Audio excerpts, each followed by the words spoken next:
Hello everyone, this is Kevin, your entrepreneur, and it's over for Juno. It is officially over for Juno. They have been acquired by Gett for $200 million. Now, of course, that sounds like a lot of money to you and me, but in reality, for a business, it's not. It's really not. That shows that Juno was truly always stuck in startup mode. And I don't know whether because the market wouldn't allow it or Juno was just not nearly as ambitious as they should have been. Juno has been bought by a conglomerate. And Gett is using Juno, from what I understand, to enter the US market and to stave off competition from Uber, because Gett is a little bit more popular overseas. I don't even know if we have Gett in America, to be honest. I mean, I've looked, but I've never found the app works where I live, so I don't know. And now, of course, there's a huge question. Well, what now? Is this a good thing or is it a bad thing? And the answer is, I'm sorry to say, a little bit of both. I mean, first, let's get the bad out of the way first. I know we're usually supposed to start with the good, but I think in this case it'd be better to start with the bad. Unfortunately, yes, one of the things was accusation, and why you see the parentheses in my title is that the stock options program is coming to an end. If you sign up for Juno or Gett, I don't know if it's going to use both the brands or just unify it under one umbrella. I don't know. But signing up will no longer get you stock options in the company, which gives you less bargaining power, of course. So, yeah, sorry. On the positive side, if you had signed up for Juno and had already accumulated some hypothetical stock, you will get paid something for those shares. I don't know what exactly, but this makes sense. I mean, this is, in a sense, one of the reasons you invest in a company. I have bought stock in companies that got bought out before, and one of two things happened. Either the stocks got converted to the new stocks, or I just received a check for whatever the stocks were worth, which sometimes meant I took a hit. Stock market's not a fun place to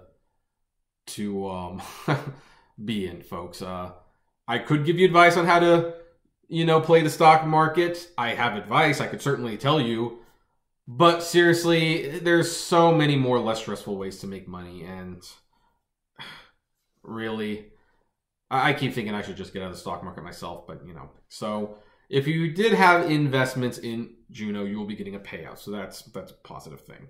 But yeah, from now on, no more stock options.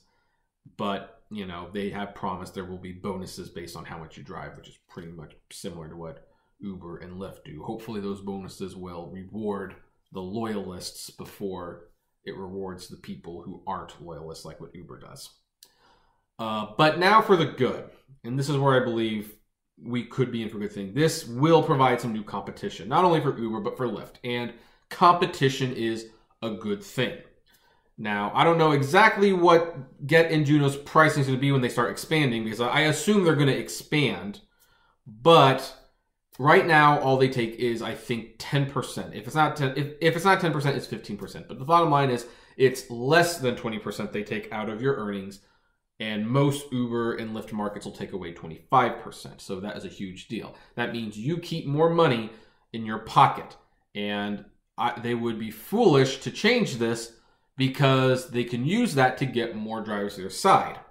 And when there are more drivers over there, people will start giving them a better chance, because if there's less drivers on Uber and Lyft, it causes surge and prime time, and people don't like paying it. So if there's a third option, they might use it, so they will follow you, and you can make more money through the lowered fees. Also, this might get Uber to really rethink their strategy of destroying the competition, because here's the thing. When people ask me, well, what do you think of Uber's plans for world domination? I always say to them this: I'd rather be profitable than be number one, because it doesn't make a whole lot of sense to me personally to bring in $21 billion to keep $16 billion for yourself, but then to spend all of that $16 billion and then an additional $4 billion. That doesn't make sense to me. And they do it because they want to be number one. I mean, people who encourage either Uber or Lyft to take over the world and be the only one out there, no, you don't want that. Monopolies don't work. Do you honestly want to know why the taxi industry sucks the way it does? They suck because they had a complete monopoly on this type of transportation service for years, never needed to innovate, never had any competition, and then Uber and Lyft came along and guess what? They fell flat on their faces. But if there is no taxi industry and if there is no Lyft or vice versa, then guess what? Uber or Lyft, whoever's number one, and it would probably be Uber, they will go back to sucking just as much as the taxi industry did. They will be super, super expensive. The drivers will definitely get paid peanuts. I mean, we already do, but even more so. And they'd have no competition, so they wouldn't care. And that's why Uber strives so much to kill Lyft. Because once they kill Lyft, once they kill the taxi industry, they can do that. They can go down that path. But as long as there's competition, they need to pay us and they have to have low prices for the customers or the riders. So they do this little dance where they just lose money and they lose money. They keep hoping and hoping and hoping one of them buckles. Well, now there is a third player entering the market in a very big way, potentially a fourth if China's Didi ever comes to America.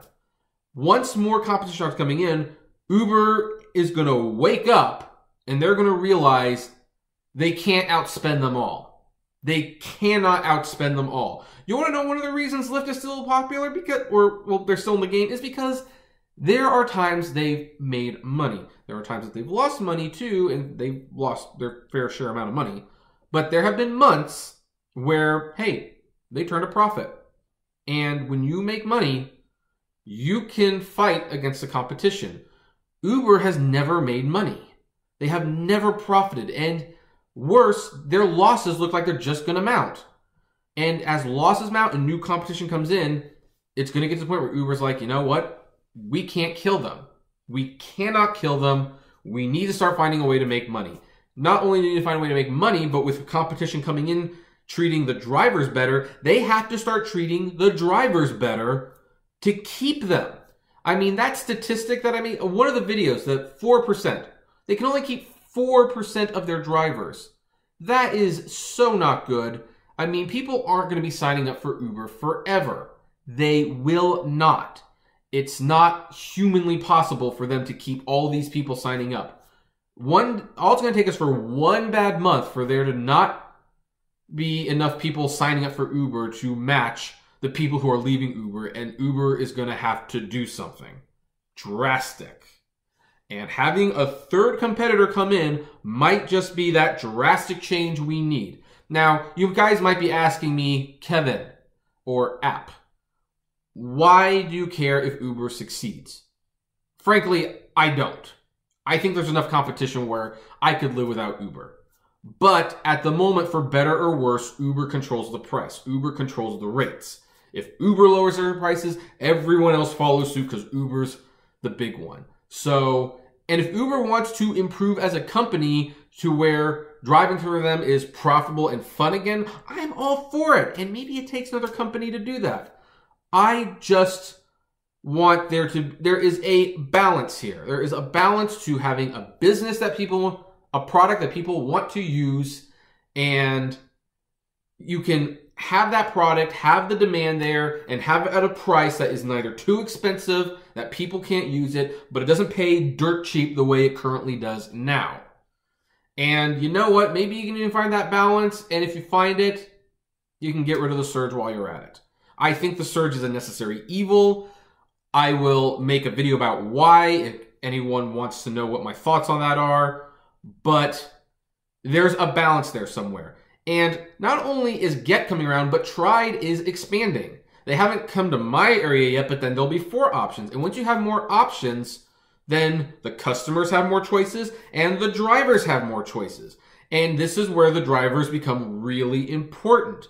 Because if the drivers are driving for the other services, that makes the surge go up for Uber, which means people don't use Uber as much. So to get the drivers to come back, Uber will have to start doing things like paying more per mile, and maybe not taken so much of a fee. It's true. I mean, this kind of also reminds me of e-commerce, really. When eBay was on top of the world and no one could challenge them, eBay's prices were astronomically high. Astronomically. They just kept raising the fees, raising the fees, raising the fees. The only competition they had was Yahoo. Because yes, Yahoo had Yahoo Auctions at one point. I remember I sold stuff on Yahoo Auctions. But then comes Bonanza.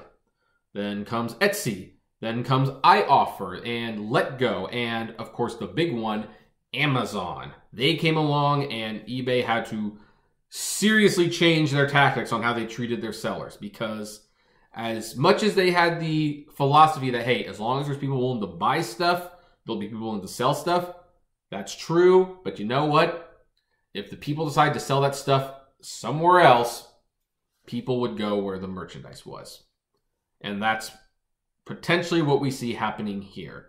So I do mourn a little bit that Juno did not become what it probably had the potential to be. And I partly blame the executives at Juno. Again, I'm not prone to their inner workings, but you know what? They've been around long enough that honestly, an expansion to LA should not have killed them.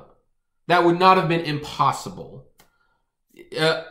Adding Miami to the list of cities, like opening in a couple key cities. In fact, hey, why weren't they in Dallas and Austin? Whoever got rid of Uber and Lyft, why didn't Juno go there? I don't know. Maybe now that they're acquired by Gett, they actually will have some common sense. People who will be working with them. And at $200 million, that's probably a steal for Gett. And I think for us, we're going to have to wait and see, of course, but with more competition means more opportunities, means potentially better working conditions. So that's what I feel. But what do you feel? Do you think this is like the worst thing to ever happen? Do you anticipate this? I would love to know. Comment below. Like, favorite, share, subscribe. And as always, blame responsibly. Have a good one.